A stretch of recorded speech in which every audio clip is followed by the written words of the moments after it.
and welcome to another episode of the Ultimate Supply Chain Podcast, the space where we discuss the different challenges facing supply chain professionals. I'm your host, Louise Barber, Head of Global Marketing here at DHL Supply Chain, and I'm really excited to bring you experts and thought leaders to answer all your burning questions about contract logistics and supply chain issues. Now, we've all witnessed the boom of e-commerce over the last 2 years in particular, and how it's drastically disrupted the global economy and supply chains, or maybe improved them, depending on your point of view. When we talk about e-commerce, we also need to think of returns. What does that imply? What are the challenges and what are the opportunities? How does the circular economy fit in here? What role does it play? I'm delighted to have Nabil Malouli with me today. He's a corporate entrepreneur, an advisor, a speaker. He's a friend of mine here at DHL Supply Chain and a particular specialist in the field of e-commerce and logistics. Hi Nabil, welcome, and it's great to have you join us on the Ultimate Supply Chain Podcast. Hi Lou, it's great to be here. Brilliant. Can you just give us a quick introduction, Nabil, to what you do here at DHL and how you got here? Yeah, absolutely. So I lead the strategy and the product development for e-commerce solutions. We help our clients, primarily large organizations, build their next generation supply chain network, going from fulfillment, everything basically from the order generation, fulfillment up to last mile delivery, and obviously the topic of today, the preparation, management, and optimization of returns. Brilliant. Thanks, Nabil. As I say, it's great to have you here. We in marketing always love working with Nabil. He's full of great ideas, he's full of innovation, and he's up for trialing anything. So, a marketer's dream. So let's kick off, Nabil. More e-commerce means more returns inevitably. How big an issue is that for us these days? Yeah, I mean, it's really becoming a major issue when you start to look at the amount of money being processed through returns. I mean, we are now reaching, on the latest numbers of 2021, we're talking about 700 billion of merchandise value being returned. And the problem is not only the amount in terms of merchandise value, but it's also that the percentage of returns is growing. So as we see the growth of e-commerce becoming more and more important, we also see that the rate of returns is not reducing, it's actually increasing. And so we are now, as an average, around 20%. And if you compare that to 2020, we were at 16% as an average of returns. So it's growing in merchandise value and it's growing also in percentage. So it's a dual problem that we have to attack. Yeah, I get that. And if I just think about the amount of parcels that are delivered to my home, with a 24-year-old daughter, there are probably nearly as many returns as there are deliveries, and it's an expectation. I've seen her make a decision on who to place an order with based on the quality of the return, and that's quite a new thing, I think. Is it true of all sectors of the economy, or some more prevalent than others?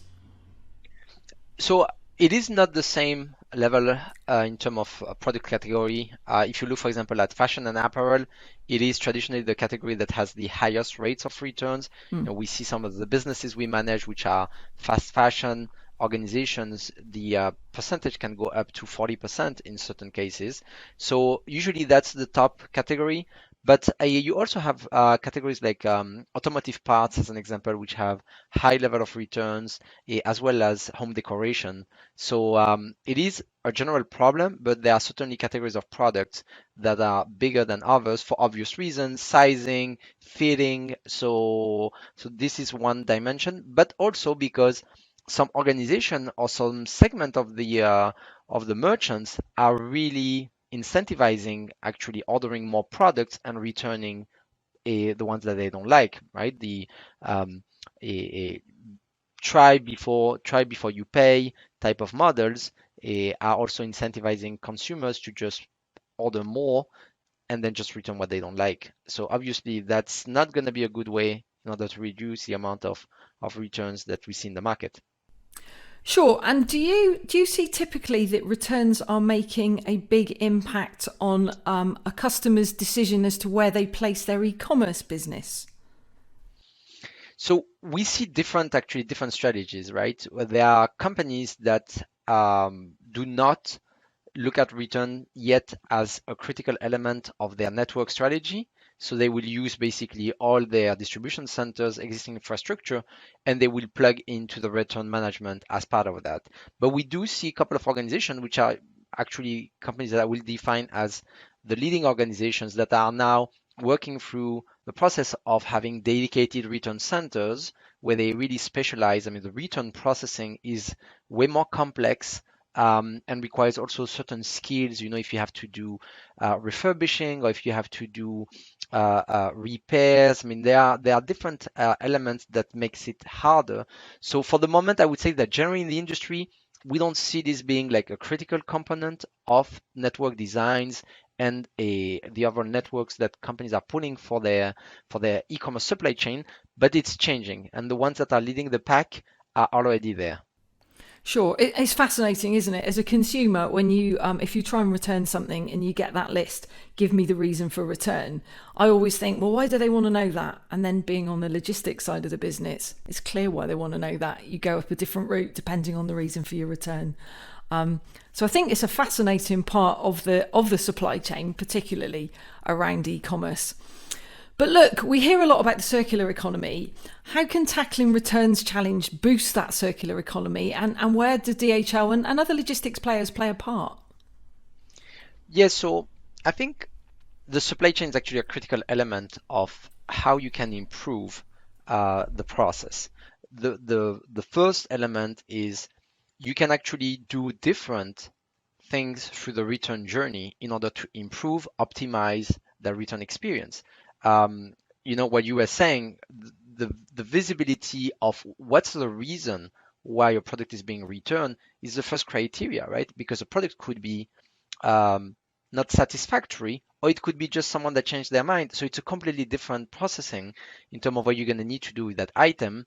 And it's going to be also a completely different scenario as to what's the future of that product itself and how much of a supply chain challenge is going to be once that products go and start that return journey.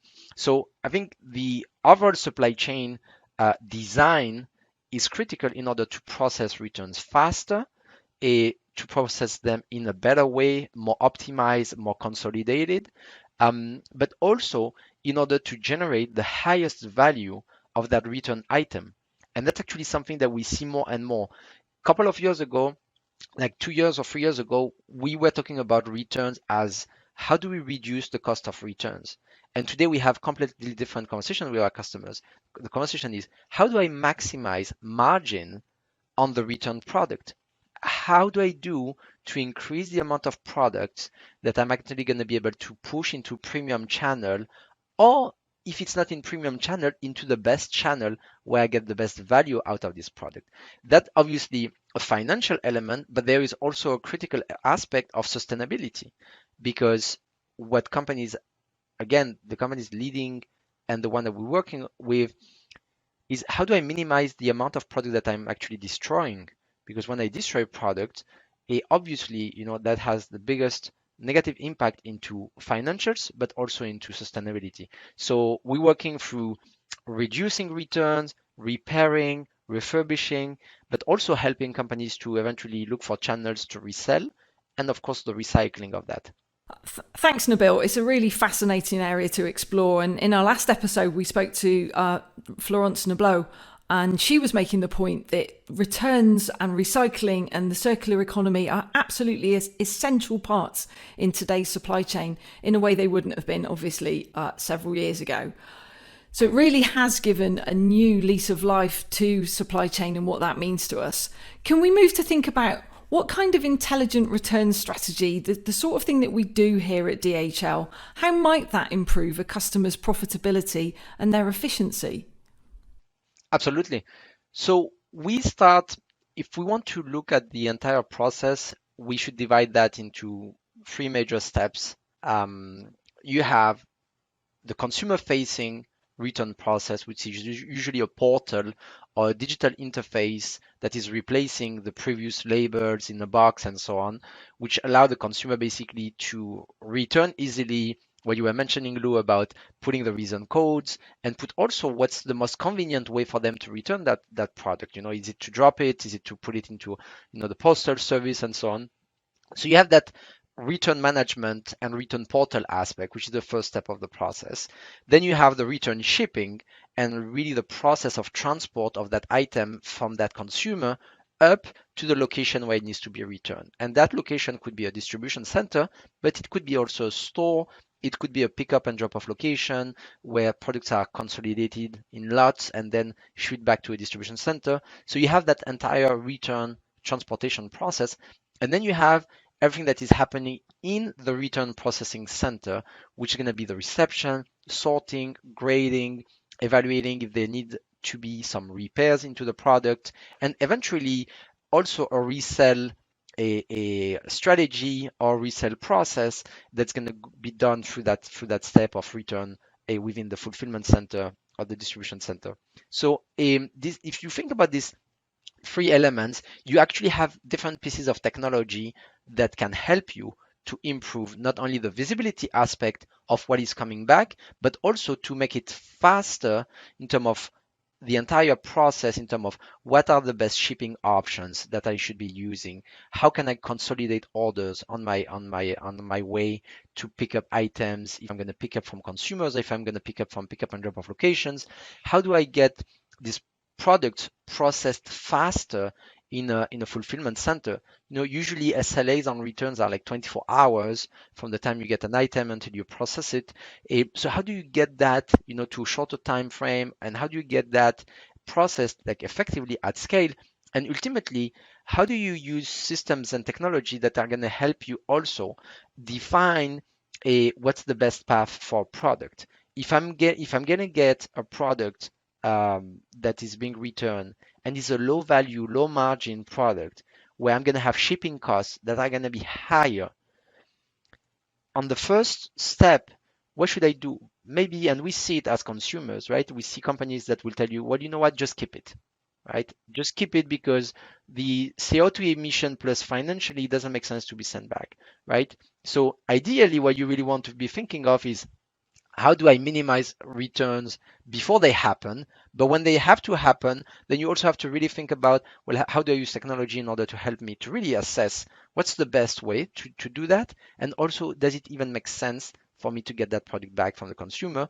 And then we use multiple technologies to help us to streamline the process as well as to make that return very effective. And obviously, we use technology also to help us to process them, robotics solutions as an example, and get the highest value we can in the best sales channel possible. Makes perfect sense. Strikes me, based on what you're saying, that technology is going to play an absolutely essential role in this part of the supply chain.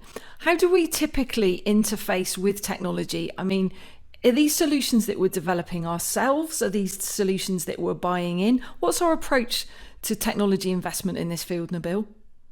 Yeah, so I think today you have multiple solutions in the marketplace. We did a recent announcement with a company called Reverse Logics.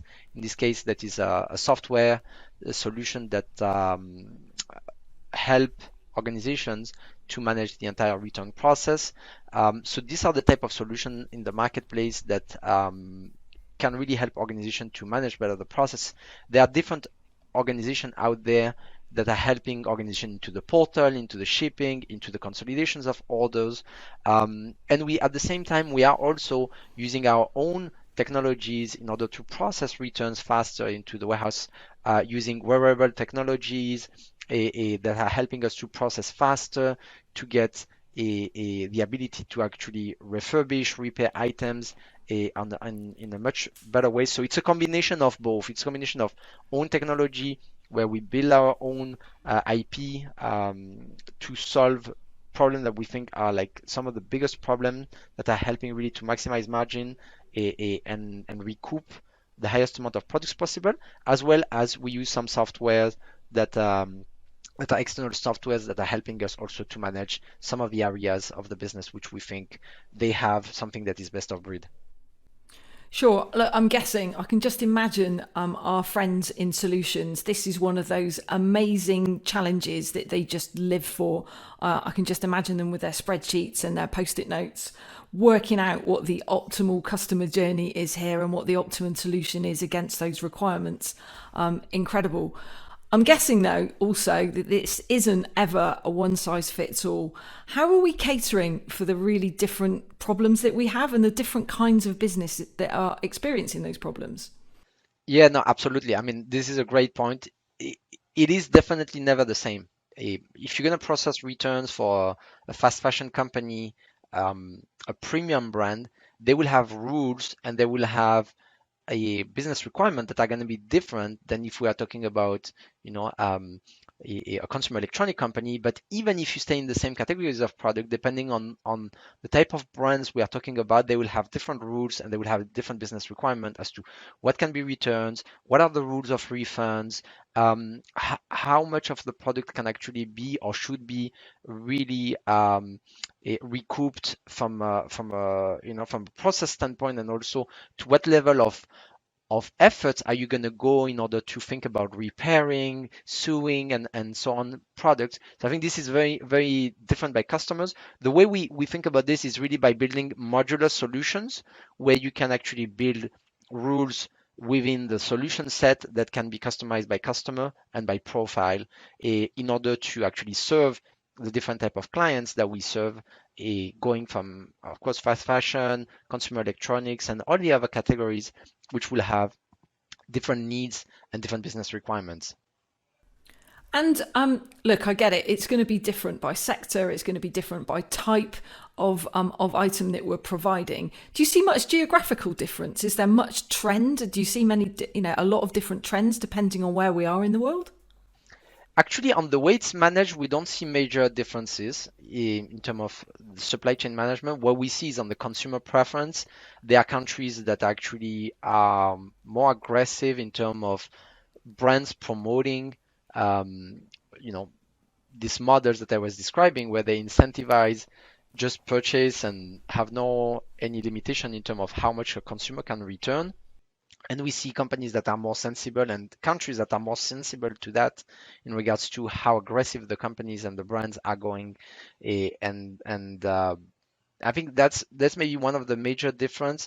I think also there are obviously countries that are more sensible to the topic of sustainability and that are a bit more advanced into their journey. I mean, if you look, for example, there are countries in Europe, and there are a couple of regulations coming on the way already to not allow companies to destruct any manufactured product.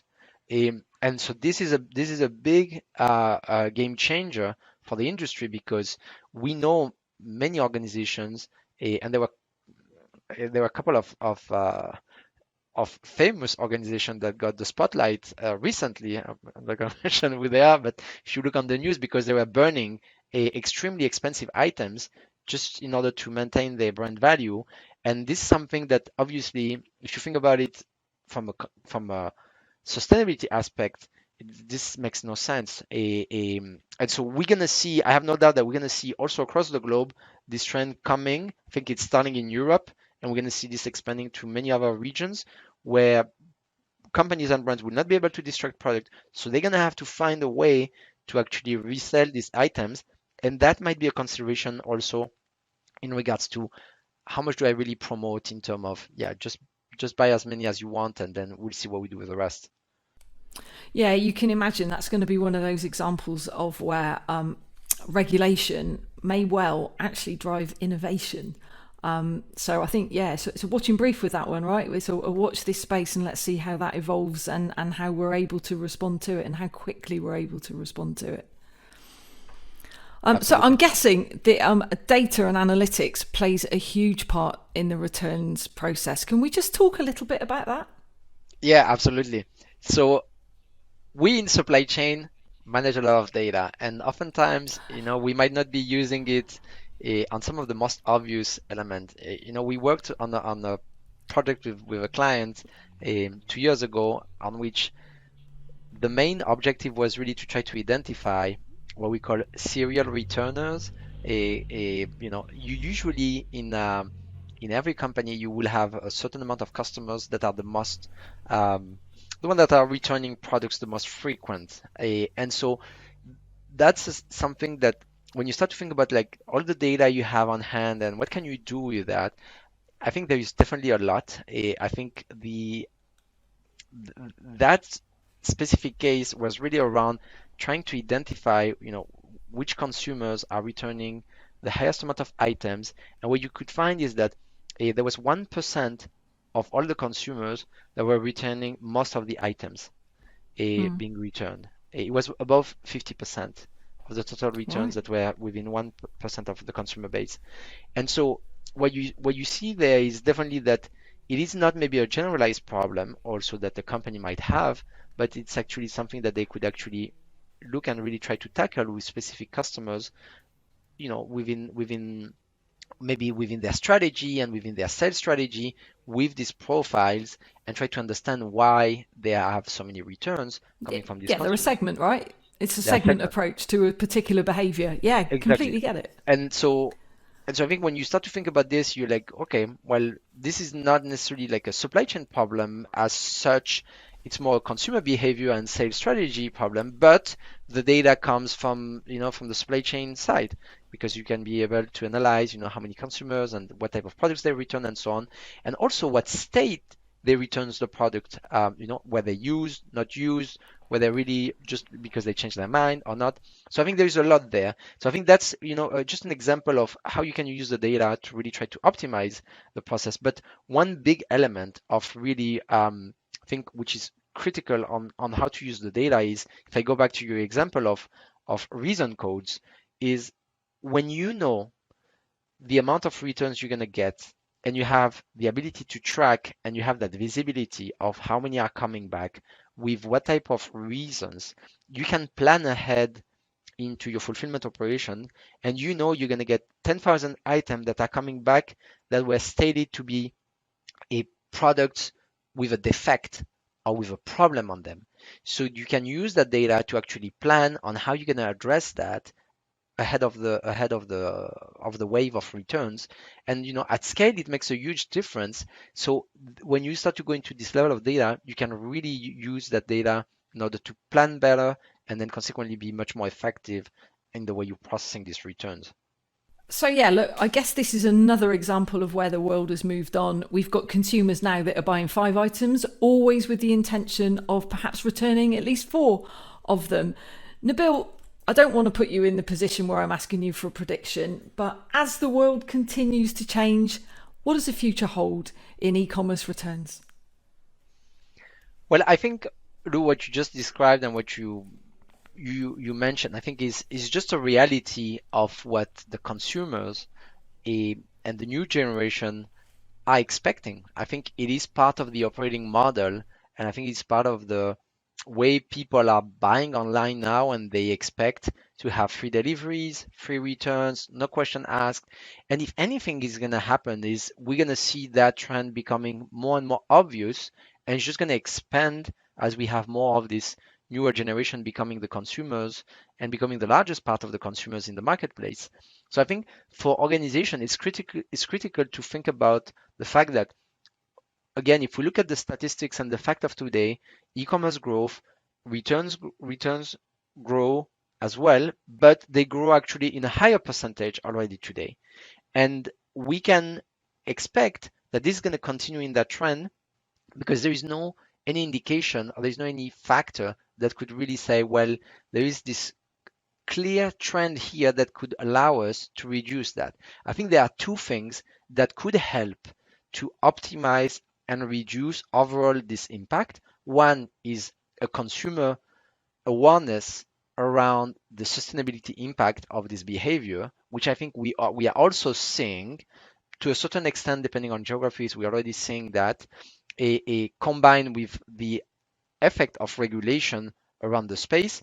But the second thing that could also help to improve this overall trend is technology. We see companies investing in technology for feeding technologies as an example in order to be able to reduce or AR or VR technologies that allow you to see, well, how a sofa would fit into your living room and TV and so on. Of course, these are technology that exist already for a couple of years, but the level of sophistication of the technologies embedded into the consumer experience and into the shopping experience are improving every day. And so I think these two elements could really help to improve overall. But I think for a company, relying on that as a hope that is going to solve the problem is probably not the right strategy. I think today you definitely have to take this as a critical element, not of only your growth strategy, but of your profitability strategy. Because you could have a policy which gives consumer hassle-free returns, but there will be a difference between the winners that are processing these returns in the most effective way and they are able to put 90% into their premium channel or 95% to their premium channel versus the one that are processing returns and they are only able to process 50% as an example.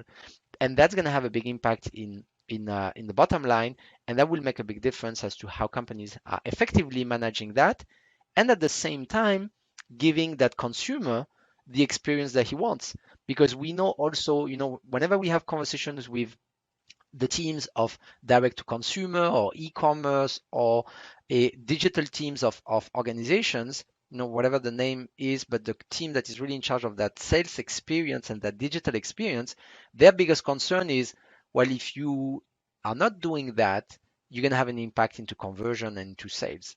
And that's probably true.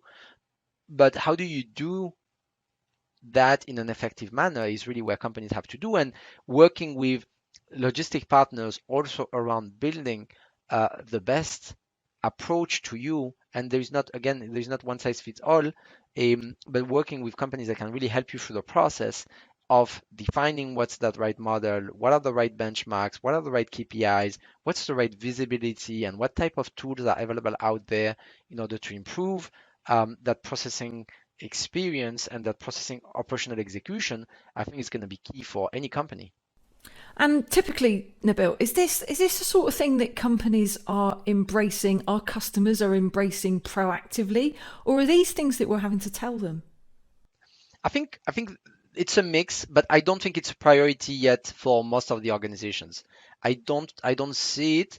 I see again if I think always about who are the leading companies, at least to my experience and the one that I interact with, I start to see the leading companies having dedicated teams and people building reverse circular economy strategies, but they are really on the early days also. These are teams that are 1 year were created 1 year ago or 2 years ago. And the interesting thing is many companies are linking this to their sustainability agenda, which is a very good way.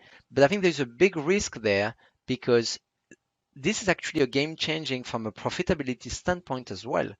And so when you position something as being a sustainability aspect only, you'd get certain level that you get a lot of people that are gonna adopt that, but not necessarily everybody. When you position this as a sustainability plus financial game changer, then you really have, it's gonna be hard to say that someone says, well, that's not that important, right? And I think that's where that conversation needs to be driven into organization in order to get this elevated as a critical element much faster. Yeah, it becomes the smart thing to do, right? It's not just the right thing to do, it's the profitable thing to do. And that's quite a powerful combination. Of course. Of Nabil, course, it's you been talk to you talk to the people that care about the planet and the people that care about the wallet, right? It's a good combination.